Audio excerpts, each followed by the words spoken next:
Vous écoutez De l'E6 plus Cool. Et voici, format court, Monster of the Week, The Spooky. Bonsoir, je suis Morgane et j'interpréterai Esther Joyce, la lugubre. Je suis Volsung et j'incarnerai le gardien. Ainsi s'entame l'épisode 5, Esther. Et peut-être, enfin, entre guillemets, le mystère de la semaine. Même si je ne regrette pas un seul instant le hors-piste drama dans lequel nous voterons copieusement, et qui est propre au style du podcast. Du coup, que s'est-il passé dans l'épisode précédent, qui nous changeait un peu de nos habitudes ? Dans l'épisode précédent, c'était trop mignon. Ou presque. Disons que dans l'épisode précédent, Esther a pu enfin remettre le nez dehors après 1 an de captivité chez son parrain préféré.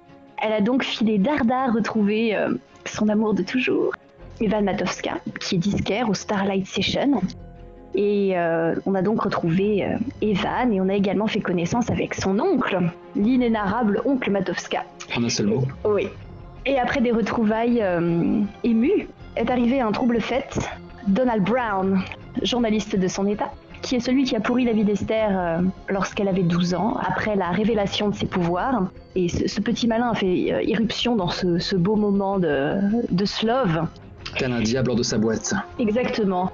Il s'est fait botter le cul et est reparti, oserais-je dire, la queue entre les jambes. Voilà, cet instant d'émotion a permis à Esther d'avoir enfin le baiser d'Evan qu'elle attendait depuis, on ne sait pas combien de temps. Et donc tous les deux ont pris la voiture vers le soleil couchant, laissant Donald Brown ramasser ses dents sur le pavé. Voilà, mais il a promis de faire encore parler de lui. Comme tout antagoniste qui se respecte, sa vengeance sera terrible. Dis-moi Esther, des questions de fond. Evan, c'est ton premier mec, n'est-ce pas ? Oui. On s'en doutait. Mais où t'emmène-t-il, du coup ? Est-ce qu'il te ramène dans le cocon protecteur du manoir de ton parrain ? Est-ce qu'au contraire, vous allez vous offrir une séance privée de films cultes méconnus ? On n'a pas établi les conditions de ta liberté retrouvée. Je pense que ce sont des conditions qui vont être encore plus conditionnelles compte tenu de l'instant. Je pense que de toute façon, on s'en fout vu qu'elles vont voler en éclats dans la 10 secondes. Je pense qu'on est monté sur les hauteurs de Providence. Il doit y avoir un grand parc très en pente avec des terrasses depuis lesquelles on voit toute la ville. Et je pense qu'on est allé se poser là, un peu à l'abri de l'agitation du monde, pour observer les premières étoiles et les lueurs de la ville qui s'allument petit à petit.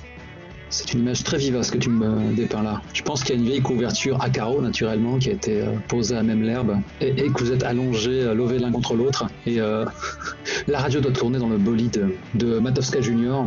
Et on doit avoir une petite musique classique qui se fait entendre, puisque après tout la musique fait partie de votre vie. Je te propose Bad Moon Rising. Oh, excellent choix, le meilleur, il faut le caser à toutes les sauces. Tu es bien Esther, n'est-ce pas ? Tu es mieux que tu ne l'as jamais été. Je voudrais que cet instant dure toujours. Hélas, profite tant que ça dure. Ta tête doit reposer sur la poitrine ferme de ce jeune homme doté de toutes les vertus. Vous avez dû vous bécoter tendrement de temps à autre. Je joue machinalement avec les bagues qu'il doit avoir au doigt. Je finis par me retourner dans la direction d'Evan. J'imagine que tu dois avoir des questions, non ? Il se passe un doigt sous le nez, il fait ouais, peut-être bien, ouais. Son regard a eu un instant d'hésitation avant de plonger dans le tien. Qu'est-ce qui s'est passé au Starlight ? Le séisme, le jukebox. Je t'ai entendu t'excuser. Ah, oui, c'est tout moi ça, quand ça part un peu en live comme ça. Je suis pas malade au sens médical du terme, Evan. Je sais pas comment dire ça. Enfin, j'ai des capacités spéciales. Il s'étire un instant, déglutit, regarde le ciel en tâchant de masquer son trouble, et te repasse une main autour de la taille. T'es pas obligé d'en parler, tu sais.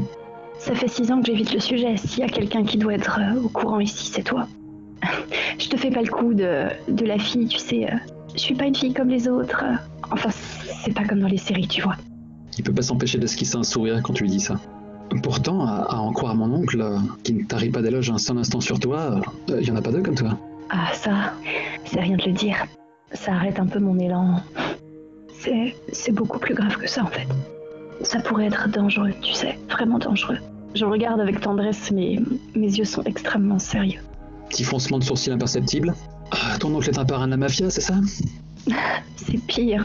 Pire, il plisse à nouveau les yeux et à cet instant-là, le lien de parenté avec l'oncle Matowska paraît d'autant plus évident. En fait, je crois que j'ai pigé ces absences prolongées. En fait, t'es une star en Europe, c'est ça ? C'est à cause des tournées ? Tu aimerais bien. Il a un petit sourire en coin. J'inspire, je secoue la tête avec un sourire. Imperceptiblement, je me suis écartée de lui un peu. Je regarde la ville et je fais... Alors sur la pochette de l'album, ça ressemble plus à du AC/DC. Alors que justement que tu lui tournes le dos et qu'il a plus justement à jouer cette assurance de façade, le spectateur peut vraiment constater son regard préoccupé. Le jeune homme est visiblement croque-love de toi. Son regard s'échappe à quelques occasions furtives à la place que tu occupais et c'est comme si le simple fait que tu te lèves laissait comme un vide. Je me suis levée effectivement. Les mains dans le dos, j'observe Providence qui se déploie jusqu'au coucher de soleil, qui n'en est plus vraiment qu'un souvenir d'ailleurs. Quand j'avais 12 ans, il s'est passé quelque chose, ce dont parlait le journaliste tout à l'heure. Evan se redresse mais reste assis, et il joint ses mains sur ses jambes. Je me retourne dans sa direction, en contre-jour par rapport à la lumière. Pourquoi est-ce que tu aimes tellement David Bowie, Evan ?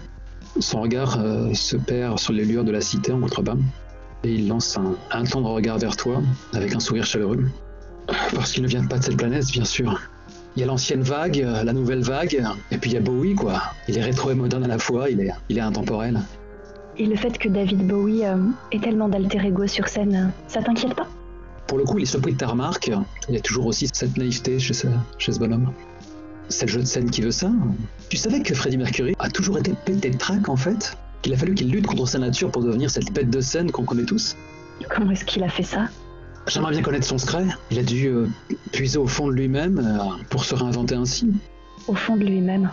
Ces gens-là sont hors du commun. Ils ont laissé une trace indélébile dans notre histoire. Je veux dire, c'est normal de devoir se surpasser. Je me rassois à ses côtés sur la couverture à carreaux. Il te passe une main sur les épaules.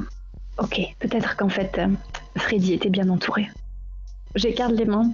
Quand j'avais 12 ans, il s'est passé quelque chose d'étrange. C'était un dimanche, c'était la messe, comme tous les dimanches, et j'ai eu une vision. J'ai vu un jeune homme se jeter depuis l'immeuble qui était en face de l'église, se suicider, passer par le balcon et s'écraser sur le bitume. J'ai pas compris ce qui s'est passé. C'était comme une sorte de rêve éveillé. Quand j'ai repris connaissance, évidemment, j'ai hurlé. Je te raconte pas la tête qu'ont fait les gens dans l'église. Je me suis mis à crier pour de l'aide. Il devait certainement y avoir quelque chose dans mon visage qui a fait que les gens qui étaient là ont pris mon espèce de délire au sérieux. On s'est précipité dehors et il était là, au 7e étage, accoudé au balcon. Je sais plus exactement qui de la paroisse s'est engouffré dans l'immeuble et l'a attrapé par l'épaule juste avant qu'il ne tombe. Et c'est comme ça que ça a commencé. Ça n'a jamais arrêté après. J'avais des images, des visions. J'ai fini par appeler ça des prémonitions. Parfois, ça se manifestait sans prévenir. Parfois, je saignais juste du nez. Arrête-moi si je me trompe, on voit peut-être cette image où on distingue cette mère en pleurs, avec à la main un pack d'affichettes caractéristiques d'enfants disparus, qui tend vers toi une main implorante au bord de l'hystérie, avec ton père qui fait obstacle, et on n'a aucun mal à imaginer qu'elle espère par tes visions que tu lui apportes des réponses. Ouais, si seulement il y avait eu qu'elle. Enfin bref. J'ai fait tous les tests imaginables, t'as pas idée. Je crois que je suis passée dans toutes les machines de tous les hôpitaux du comté.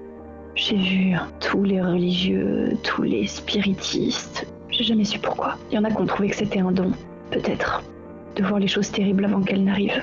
Le problème, c'est que le prix à payer, c'est... Ma voix suspend. Je regarde Evan. Le prix à payer dans tout ça, c'est que je suis pas seule. Ah. Ça y est, tu vas partir en courant et... Je suis pas seule, Evan. Il y a quelque chose qui m'habite depuis ce moment-là. Il t'enlace de ses deux bras désormais. Je cale ma tête un peu à la renverse contre son épaule. Je fais tout pour pas croiser son visage. Je me contente de regarder les arbres qui perdent doucement leurs feuilles à côté de nous. Tu entends le souffle paisible de sa respiration. Une très lointaine odeur de clope. Sans doute la fréquentation de l'oncle qui laissait sa trace. Je sais pas ce que c'est exactement. Mais c'est pas quelque chose que la psychothérapie ou la psychanalyse peuvent soigner.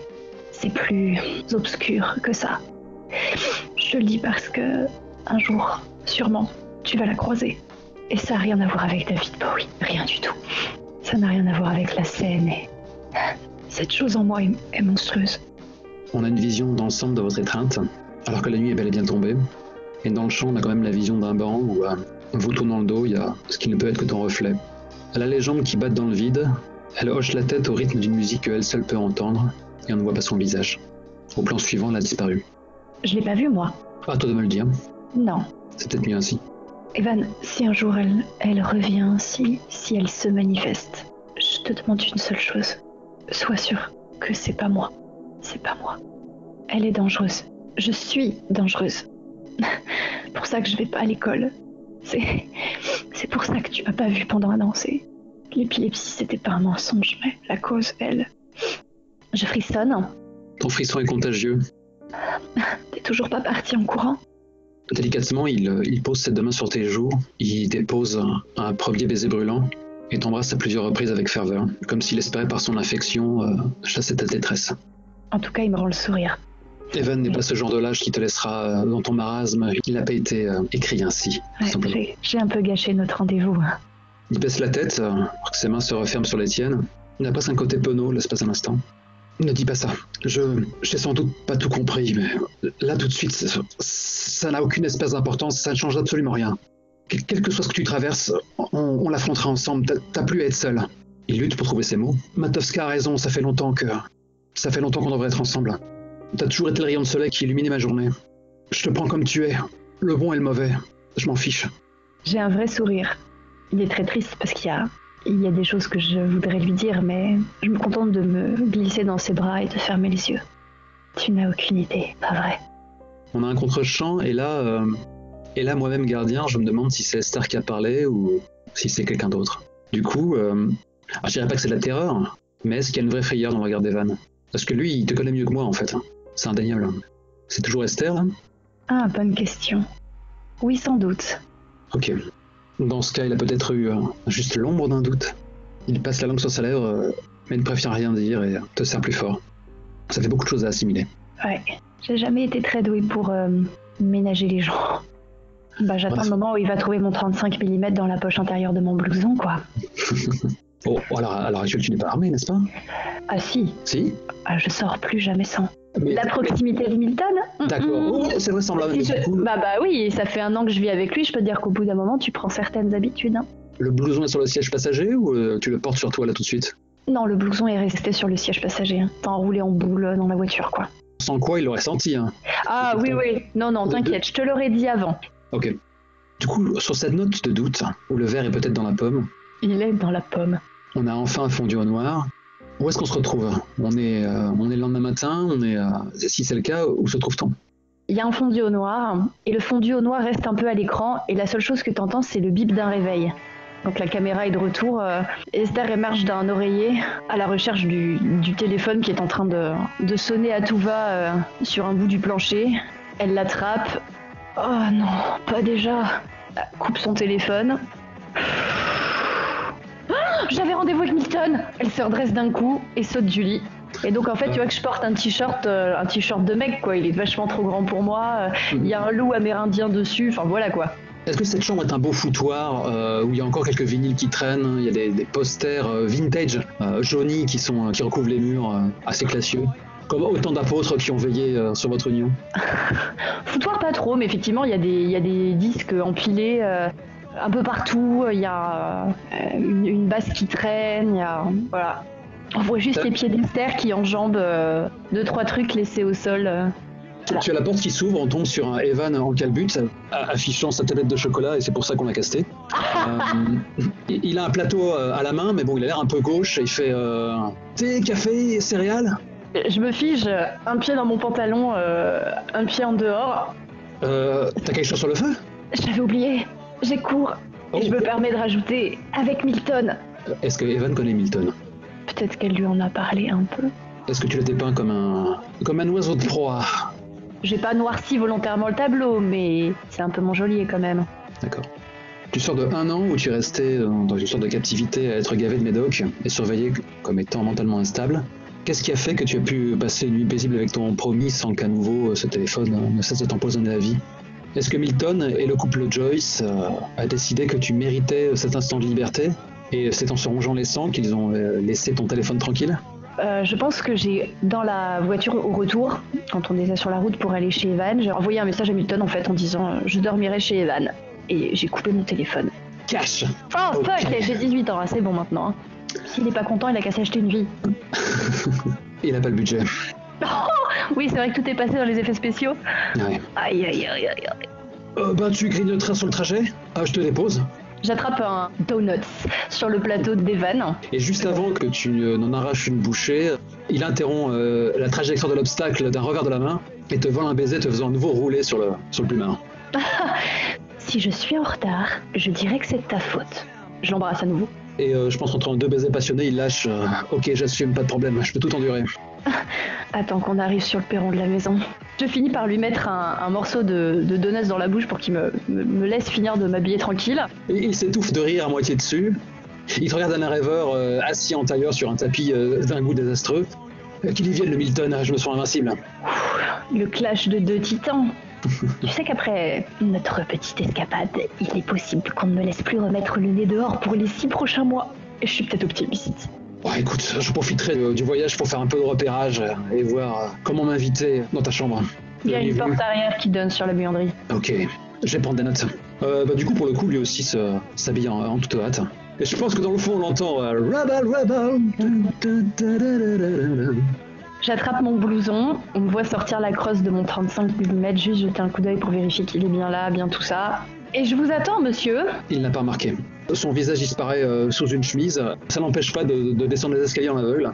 Keep moving, Marines, go, go, go, go, go. Il bondit à bord de son bolide. Allez, en piste. C'est un pick-up. Ok, le fun. C'est un pick-up bleu, comme dans toutes les séries, je veux dire, à chaque série son pick-up, quoi. Et il est pas rouge en temps normal? Parce que moi j'ai un pick-up rouge que j'utilisais dans plusieurs parties, donc bon, je me disais... Oui, bah il est bleu. C'est celui-là. C'est mon pick-up, ok? Ok, on a passé un coup de peinture du coup. Bref, vous roulez à vive allure, toujours à niveau, ces images de jeunes gens goûtant l'instant présent. J'essaie de m'expliquer ce pourquoi le reflet ne t'a pas pourri la vie. Oui, donc c'est peut-être un peu le moment parce que j'ai rabattu le pare-soleil de la place passager et du coup je suis vaguement en train de me recoiffer. Le reflet que tu vois n'est pas le tien, tu y es maquillée comme une voiture volée. Très drôle. Je m'assume, nous sommes une vraie femme maintenant. Ouais, être une vraie femme ça veut pas dire porter 40 kilos de maquillage, hein. Elle esquisse un sourire carnassier et le maquillage change en abattement de cœur. Ses yeux sont cerclés de noir et s'écoulent telles des rigoles de larmes. Et une sorte d'écume sanglante à la commissure de ses lèvres. Tu préfères? Yuck.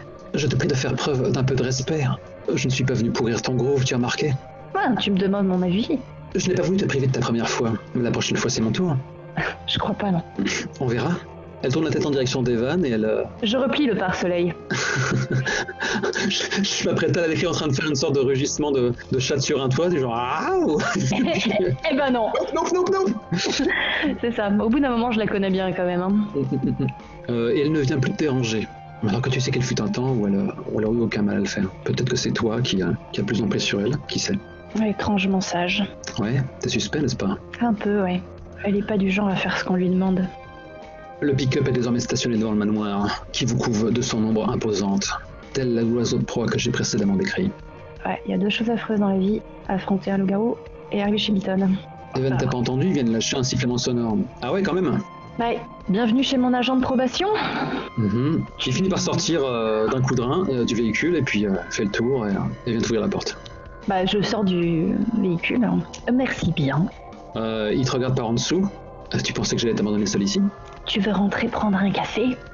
J'irai pas jusque-là. On ne s'invite pas chez les gens.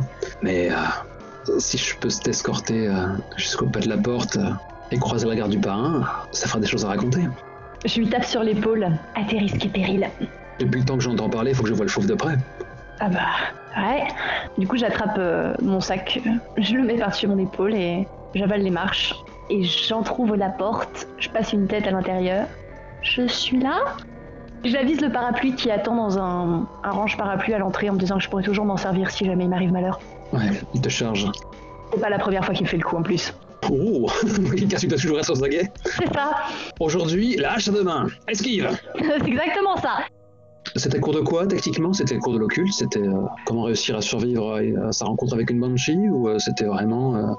C'était apprends à te servir de ton 35 mm dans la tête d'une cible à plus de 20 mètres. Ah oui. Ce genre d'enfantillage. Donc la tasse qu'il venait de porter à ses lèvres teinte alors qu'il la repose dans le plat prévu à cet effet. Il se lève dans ce fauteuil en cuir dont il a l'exclusivité, traverse le salon. Tu as passé une bonne soirée? Plutôt, oui. Il te regarde de pied dans le cap. Tu m'envoies ravi. Ça devait te manquer un soupçon de liberté. Je m'approche de lui avec les sourcils froncés. Pas de colère, pas de remontrance. Je me hisse sur la pointe des pieds. Je pose ma main sur son front. Il bat des paupières alors que tu as ce geste, qui brise un peu la superbe de cette icône.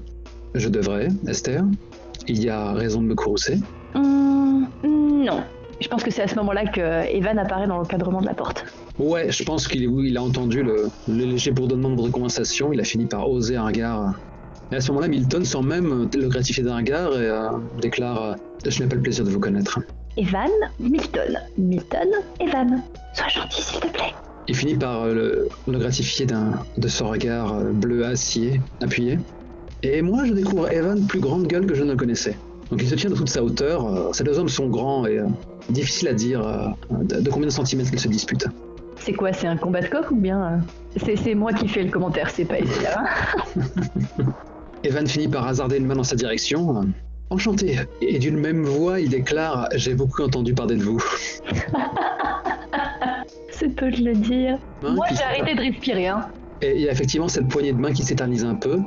T'as le visage vraiment imperturbable, impassible de Milton. Ouais, il est en train de le passer au scanner, quoi. Tout à fait, complètement.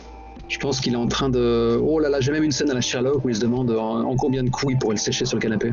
Putain, c'est tellement lui, quoi. Tu vois cet instant où en fait, il lui écrase la trachée d'un coup du tranchant. Ah non, c'est exactement ça. Puis d'un coup de massue, là-bas par terre, t'as Evan qui sombre dans l'inconscience, il se retourne vers toi, il fait... Pas assez fort, ma fille. Cet homme ne mérite pas s'il n'est pas capable de te défendre. Mais non, tu as rêvé tout cela. Du côté de Evan, je me demande ce que lui imagine. La mafia. Ou en fait, il s'attend à ce que Milton sorte un canon silencieux de son vaisseau en tweed et qui presse 2 fois la gâchette dans le buffet alors que Evan décède avant de tendre une main maladroite vers toi et meurt dans notre souffrance. Ouais, ambiance, oui, effectivement, ce flottement. Alors, cette poignée de main s'éternise et enfin, ils récupèrent tous deux l'usage de leur phalange. C'est avec une voix presque trop douce que Milton déclare « Je vous sers quelque chose à boire ?» Oh, mais Evan était juste venu me déposer, pas vrai? Cette rencontre est vraiment pénible pour toi, Esther? Ben, si, un peu quand même, parce que en fait, je sens la tension. Parce que je connais Milton par cœur, hein. J'aime pas du tout l'idée qu'il le considère comme un danger ou je sais pas quoi. Et surtout, je sais que bon, s'il l'invite et tout ça, il va faire ça proprement, mais... Ça n'est pas le danger, le mot que j'aurais employé. Je pense plutôt à bête de laboratoire. J'aime pas l'idée de le laisser avec Milton et qu'il fasse ses petites réflexions et de chasseur et tout ça. Enfin, pas avec lui, quoi. Et je vais mettre fin à cet abominable supplice. Je te propose ça te va? Oui, on sait jamais, peut-être qu'il pourrait tenter de l'éborgner avec une cuillère, hein, toujours pour... il pourrait essayer de tester ses réflexes. Voilà, exactement. Petit plissement d'yeux imperceptible, et Evan déclare « Oui, je ne voudrais pas repousser davantage votre leçon. » Parfait. Donc je l'attrape, je le reconduis à la porte. Bras dessus, bras dessous. Oui, exactement. Ne t'inquiète pas pour lui, il est britannique. Je dépose un baiser sur ses lèvres alors qu'il est descendu d'une marche et que je suis restée sur le perron. À tout à l'heure. À tout à l'heure. Alors qu'il est au bout de l'allée, au Starlight. Ok. Je lui fais un signe de la main et je m'empresse de refermer la porte derrière moi sur laquelle je reste appuyée pendant un petit moment. Il est là charmant. Je suis ravie qu'il te plaise. Je n'ai pas dit ça. Suis-je bête? Il est charmant. Tu comptes continuer à le fréquenter? Oui. Il finira par devenir une cible. J'ai 18 ans, Milton. J'ai été jeune aussi, Esther. Ah bon? Il hoche la tête avec un sourire totalement artificiel. Est-ce si difficile à imaginer? Absolument pas. Et, il affiche un sourire plus franc, mais qui, à tes yeux, a l'air tout autant plus artificiel. Peut-être qu'il tromperait ton père, mais certainement pas toi. Cette décision t'appartient. Je ne suis pas là pour te juger, je suis juste là pour te rappeler la réalité. Oh, et j'imagine que ce petit regard dont tu as le secret ne portait aucun jugement. Je le contourne dans le couloir. Tu es jeune et tu as le droit de trouver le répit là où tu peux le trouver. Mais ce jeune homme ne doit pas devenir un obstacle, une faiblesse. En cessant de devenir captif de ces murs, tu redeviens aussi une chasseuse à part entière. Le monde n'a pas cessé de tourner pendant ta convalescence. Nous avons continué à œuvrer pour protéger l'innocent. Aussi, j'espère que tu vas rejoindre nos rangs. C'était pas ce qui était prévu à la base? Oui. Est-ce que tu pourrais envisager qu'il soit une force plutôt qu'une faiblesse? Il est toujours plus sain de se battre pour quelque chose, c'est vrai. Mais plus tu rapproches, plus ils posent des questions. Et les simples mortels qui nous approchent de trop près ont tendance... Et tu vois qu'il hésite avant de déclarer cela. Et du coup, sa main se pose sur ton épaule. J'ai un haussement de sourcil. Bah vas-y, dis-le. À devenir des victimes collatérales. Eh ben, tu sais quoi? On va aller travailler le 35 mm pour qu'il n'y ait pas de victimes collatérales.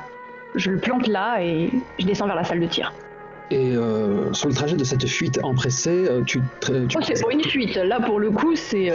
tu croiseras toujours une surface réfléchissante, quelle qu'elle soit, qui sera posée là de façon providentielle pour permettre à l'autre de s'exprimer. On n'a plus besoin de lui, on est grande. Tu vas pas t'y mettre toi aussi. J'aurais pu le tuer la dernière fois. Mais heureusement tu ne l'as pas fait. Je me demande encore pourquoi. Bah cherche. C'est un serpent qui ne sait même pas se cacher. On est une chose pour lui. Le moindre geste tendre qu'il a dans notre direction est calculé, comme un script appris par cœur. J'imagine que, en tant que manipulateur, vous comprenez. On peut dire ça. Si ce n'est que moi, je t'aime vraiment, Esther, plus que tout au monde. Et je veux ton bien. Oh vraiment? Laisse-moi juger de ce qui est bon pour moi. Moi, en tout cas, je sais ce qui serait bon pour moi. Ce sera fermer mes mains autour de ce cou et voir ses yeux bleus rouler hors de leurs orbites. Ah si. Elle a disparu. Je pense que l'occasion est parfaite. Est-ce que tu peux faire un jet de weird? Car, rappelons-le, au début de chaque mystère, tu as le droit à un jet de prémonition. Et nous sommes au début d'un mystère. Allez. Puisque ce tutoriel s'achève aux alentours du 5e épisode. Prémonition. Au début de chaque mystère, lance plus weird. 14.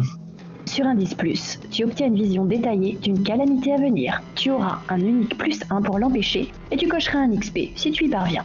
Ah, je me rappelais pas de cette formulation. Tu vois une calamité à venir et tu tentes de l'empêcher. C'est très intéressant. Pour moi, c'était au passé. Oh là là. Allez, arrête de me faire mariner. Envoie la sauce. Ok, le monde vacille autour de toi. Tu chutes au ralenti, car le ralenti est un rouage facile. Et alors que tu heurtes le plancher, il explose comme un château de cartes, et tu plonges dans une eau noire. Nous sommes sur ce qui semble être un parking. C'est la nuit. Le pas pressé de ce qui semble être Donald Brown. Téléphone à la main, il tempête auprès d'un interlocuteur invisible. Je te le dis comme je l'ai vu. Un véritable séisme. Un truc localisé. Le jukebox s'allumait tout seul, et voilà qu'elle m'arrache mon dictaphone et qu'elle le broie comme si c'était un jouet. J'ai eu du flair là-dessus. La petite Joyce, elle est quelque chose de juteux. Et le public a le droit de savoir. Dustin? Oh, me fais pas le coup de passer sous un pont là. Oh! Il finit par accrocher et faire disparaître l'appareil dans une poche de sa veste. Et alors qu'il fouille dans sa poche pour se saisir de sa clé de contact, elle lui échappe des mains et tombe dans une flaque, comme par hasard. Et alors qu'il met genoux à terre pour s'en saisir, on a un contre-champ, on voit son visage stupéfait, une sueur abondante perlant à ses tempes, il a un regard comme fou qui darde dans toutes les directions, il allaite à 2-3 reprises, et soudain se met à flamber comme une torche. Quoi? Il hurle à s'en déchirer les poumons, se roule par terre, se cambre dans la douleur, et sa voix se casse dans les aigus, alors qu'il n'est plus qu'un tas d'ossements calcinés. Tu as affalé de tout ton long dans le couloir, dans une petite flaque de sang, ton propre sang. Je me redresse en avalant une grande gorgée d'air, comme si j'avais fait de l'apnée pendant très très longtemps. Milton est à tes côtés, le regard préoccupé et professionnel. Par réflexe, je m'essuie le nez, où évidemment je vais trouver du sang. Quelle est donc cette calamité qui s'est annoncée dans la prémonition d'Esther? Parviendra-t-elle à arriver à temps pour l'en empêcher? Et par où doit-elle seulement commencer? Toutes ces réponses à ces questions dans le prochain épisode de Monster of the Week. Si tu veux démarrer les hostilités, tu peux. Quel genre d'hostilité? J'en sais rien, c'est pas moi qui ai écrit le scénario. Tu veux balancer, je veux dire, le mystère qui tombe tel météorite, ou soudainement, Evan qui se recoiffe et qui demande si tu peux faire être au-dessus ou en dessous. Mais vous êtes jeune, enfin bon, mine de rien, il a quand même 6 ans, il a 7 ans de plus que toi, quoi. Ouais, mais je pense que c'est trop la différence d'âge que je t'ai donné. Tu vois, j'ai dit 24-25, mais c'est avec mon prisme à moi, pas le prisme d'Esther, donc je pense qu'il est plus jeune. Il doit avoir 21 ou 22 ans, tu vois. D'accord. Est-ce que je vous offre un café? Un autre verre? C'est de l'arsenic que vous tenez? Non, c'est pas érotique. Mais dites-moi, cette odeur d'amande amère dans mon café, c'est quoi? Juste du cyanure, vous inquiétez pas. Pas drôle. Il t'a pas fait le coup du... C'est à cette heure-ci que tu rentres? C'est quoi ce chiffon?